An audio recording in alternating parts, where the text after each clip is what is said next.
Summer సెలవుల్లో audience ముందుకు వచ్చిన డీసెంట్ ఎంటర్టైనర్ రాకాస.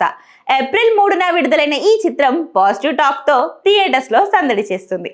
డిఫరెంట్ ప్రమోషన్స్ తో స్ట్రాటజీతో బజ్ క్రియేట్ చేసిన ఈ సినిమా బాక్స్ ఆఫీస్ దగ్గర నిలకడగా వసూలు రాబడుతుంది.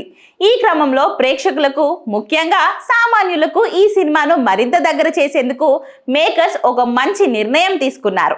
2 తెలుగు రాష్ట్రాల్లోని సింగిల్ స్క్రీన్స్ లో రాకాస టికెట్ ధరను కేవలం 100 రూపాయలుగా ఫిక్స్ చేశారు. ఏపీ, తెలంగాణలో శ్రీ లక్ష్మీ నరసింహస్వామి మూవీ మేకర్స్ ఈ చిత్రాన్ని డిస్ట్రిబ్యూట్ చేస్తున్నారు. టికెట్ రేట్లు తగ్గించడంతో ఈ వీకెండ్ నుంచి ఫ్యామిలీ ఆడియన్స్ థియేటర్లకు వెళ్లేందుకు మరింత ఆసక్తి చూపే అవకాశం ఉంది.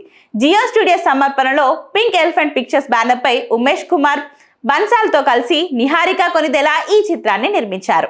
దర్శకురాలు మానస శర్మ ఈ కథను డీల్ చేసిన విధానం ఆడియన్స్ ను ఆకట్టుకుంటుంది. హీరో హీరోయిన్లుగా సంగీత్ శోభన్, నయన్ సారిక జంట స్క్రీన్ మీద నేచురల్ గా కనిపించారు. నిర్మాతగా తన మొదటి సినిమా కమిటీ కుర్రోళ్లతో సక్సెస్ అందుకున్న నిహారిక ఇప్పుడు రాకాసతో మరో డీసెంట్ హిట్ ను తన అకౌంట్ లో వేసుకున్నారు. ఓవర్ ఎలివేషన్స్ లేకుండా ప్రశాంతంగా నవ్వుకునే సినిమాలను ప్రేక్షకులు ఎప్పుడూ ఆదరిస్తారని ఈ చిత్రం మరోసారి నిరూపించింది.